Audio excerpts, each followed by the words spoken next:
Kind of Funny Live 2 is happening May 28th and 29th. It's a 2-day event. The first day is going to be a completely ridiculous stage show. What we have planned this year completely blows last year out of the water. And I don't even know how that's possible because we were really stupid last year, and this year's somehow even stupider. Day 2, it's going to be full day of meet and greets. We're hanging out with all of us. A bunch of Rooster Teeth people are there. Funhouse people are there. Achievement Hunter. It's going to be a grand old time. There's going to be some games to play. There's going to be signings. It's exciting. It's a really fun time. There's going to be exclusive merch. Oh yeah, there's definitely going to be exclusive merch. Go to kindoffunny.com/tickets to get your tickets today. There's a couple VIP tickets still available, so make sure if you want one of those, you act fast.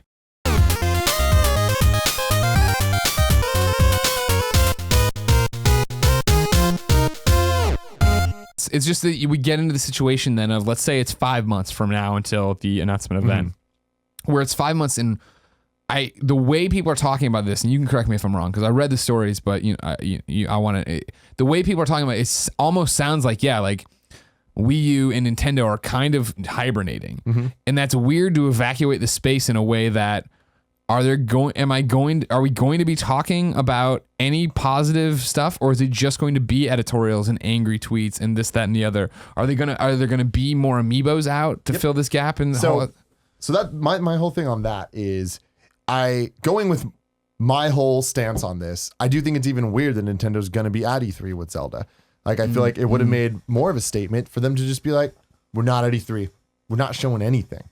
Like, them showing Zelda is, to me, kind of a half-step move where they're not doing the full thing plan that I'm talking about, where they are still going to be like, well, the Wii U is still a thing. And I wish they would just be like, nope. Yeah, you'll get it when you get it, but like, we're not even going to. And to talk about E3 for a minute, like Nintendo historically at E3 has always had one of the most sought after booths. It's definitely one of the attention grabbers. If you're at the show, you go to that booth at some point, and there is always lines, and they always have the must play game. That's the biggest thing to hit on as an outsider to the Nintendo fandom, right? Nintendo is the one that you make a point to get to go play the games. If it's Smash, if it's Kart, if it's Mario Maker, they always have a game to play. Whereas like PlayStation and Xbox is generally like, like last year, holy shit, they announced Horizon.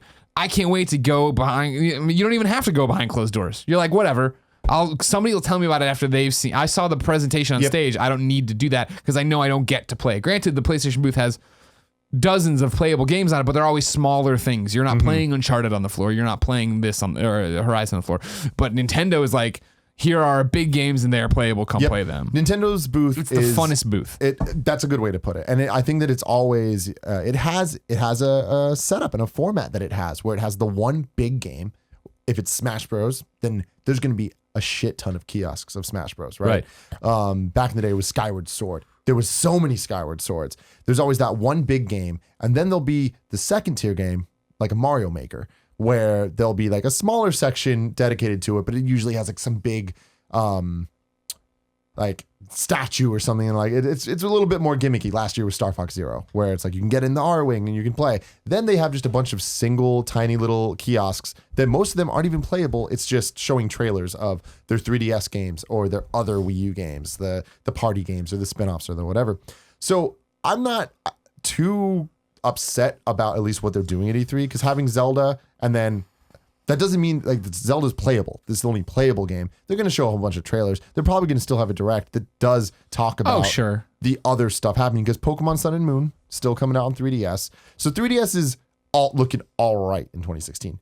Definitely not good. I mean, actually, I'd even probably say it's looking pretty bad, but it has a couple shining graces there. Wii U, fucked. Wii U has this year Mario and Sonic at the Olympic Games. It'll sell millions of units. I know. Whatever. Then it has the Shin Megami Tensei Cross Fire Emblem game, which it's kind of set up to fail in the sense that it is not necessarily for either of those audiences. It's for really hardcore JRPG people, and that's like not what the Wii U needs right now. And what am I missing? Oh, a Paper Mario. There's gonna be a Paper Mario game, which the jury's kind of out on. Of Paper Mario is that perfect level of title of, is this just going to get the Star Fox Zero? Sure. Mario Tennis treatment, where it's going to be an okay Paper Mario game? Because my money's on that, like that's just a total, let's ride out the Wii U and just give them shit type scenario. Whereas you look at what's not coming out and you're like, well, that's NX, you hope. Sure. You know? Exactly. And see, then that's the thing is like, it plants that seed of doubt when it's like, well, this is obviously what they should do and what they're doing. And then they come out and they don't do that. And you're like, well, what does that mean? Does that really mean that like, you know, is there not going to be a Metroid game? Like Reggie made the point, right? Of like, we know the game you want or whatever. Yeah, exactly. So is that not going to happen now? What does that look like? There is a moment that we are going towards, and that moment will decide everything. And that moment is when they have their event. Yeah. Their event is their direct or their press conference, whatever it is, it's the make or break moment. And that is going to really, for me, decide where I stand on this whole thing, because there is a right and wrong way for them to do it. All the stuff that's happening so far, I don't think is so black and white. I think that it's gray and it's all businessy 100%. and it's all whatever. That I think will be the moment of there's no going back.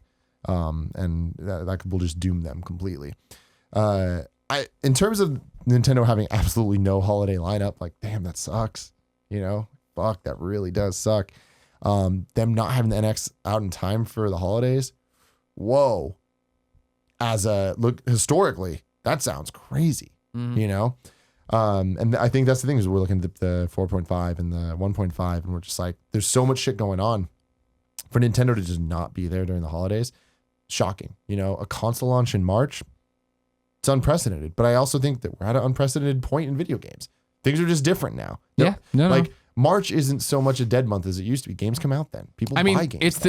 That's the whole point too, is that it literally is. We always talk about that first half of the year where sure things get pushed to it, games come out then, but we talk about things like Dying Light, right? That got a huge boon, and even Far Cry Primal, which did really well and continue to chart for a long time because there really isn't anything else. We're getting ramped up for your Uncharted's and your Gears, but we're not there yet. So yeah, if you can come out and you can put out something in March that is exciting and interesting, and it launches with a great Mario and it launches with a great Zelda, it is a different ballgame. Suddenly I do have money to throw around. It's a different ballgame, and I think that when you think back to the consoles that have launched in March, they're usually like handhelds or March area. You know, we're talking Vita. We're talking Vita came out February. We're talking it doesn't look too great, but this is something different. And I guess going back to it, what you're talking about of them coming out of E3, having their games in November, we've seen that.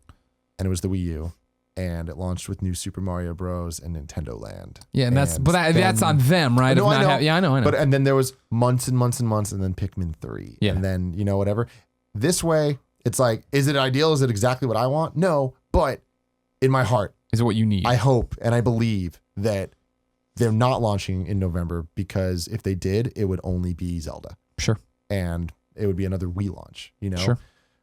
Without a Wii Sports even. And that's not good. Yeah. Going to March, based on the rumors we heard from Emily Rogers last week, like if those are true, they want to have a stellar lineup and a stellar year and like all these plans.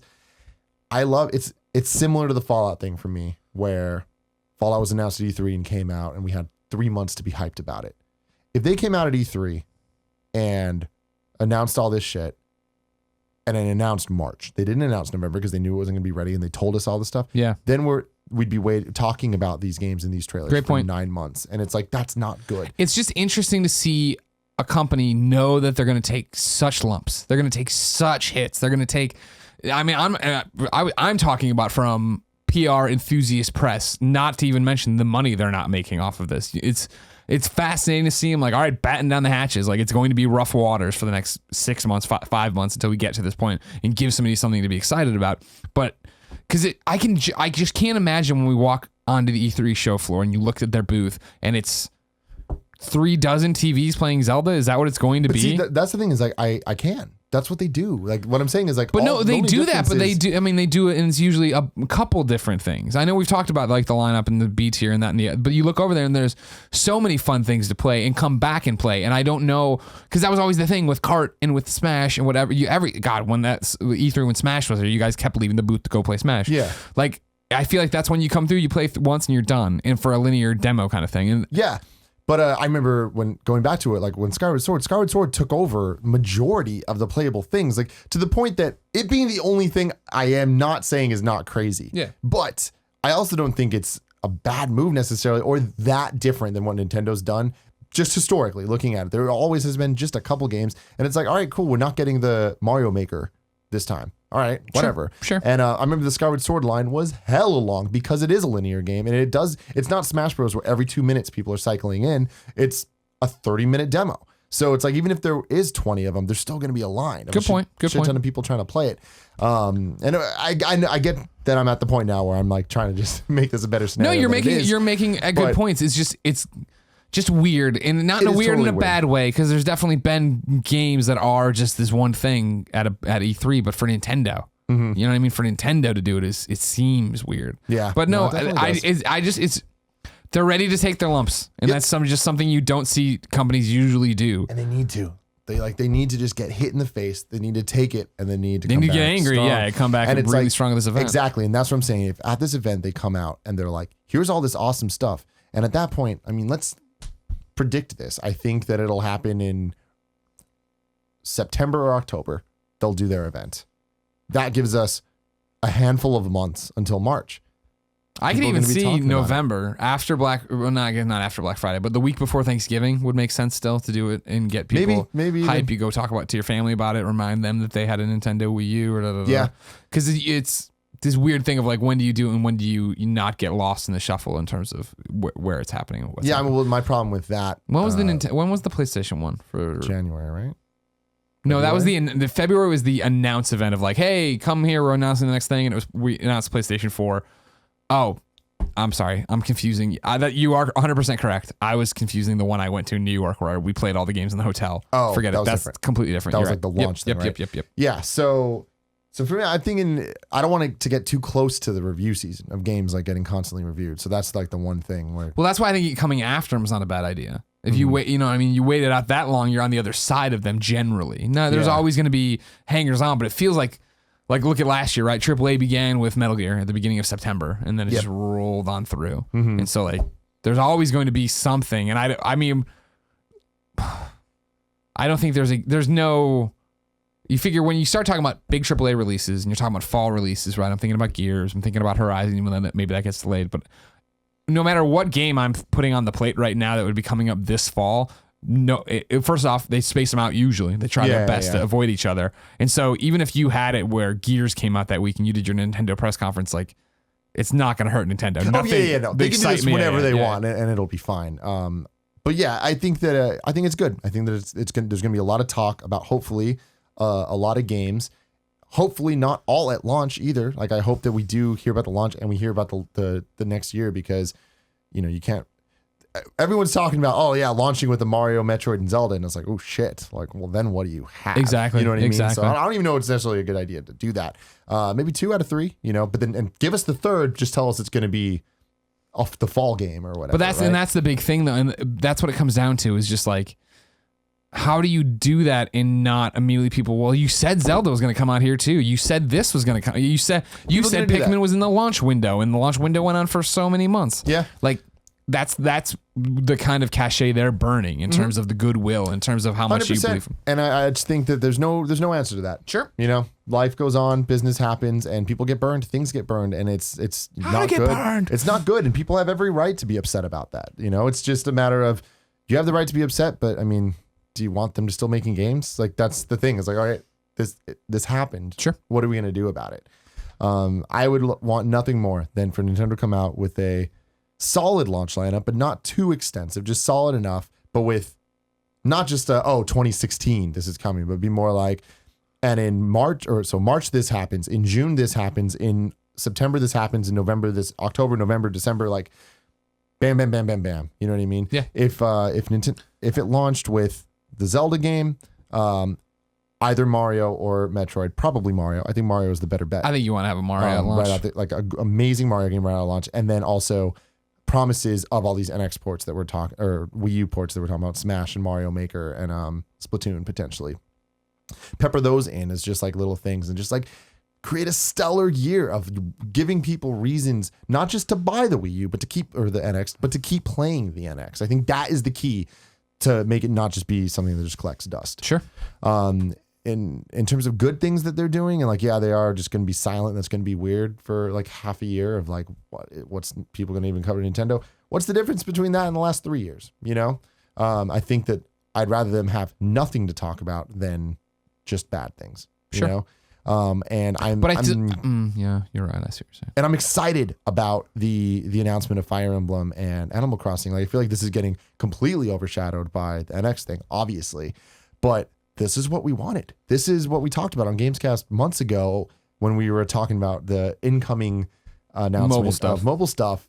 And we talked about Animal Crossing, Fire Emblem. Those would be fucking awesome.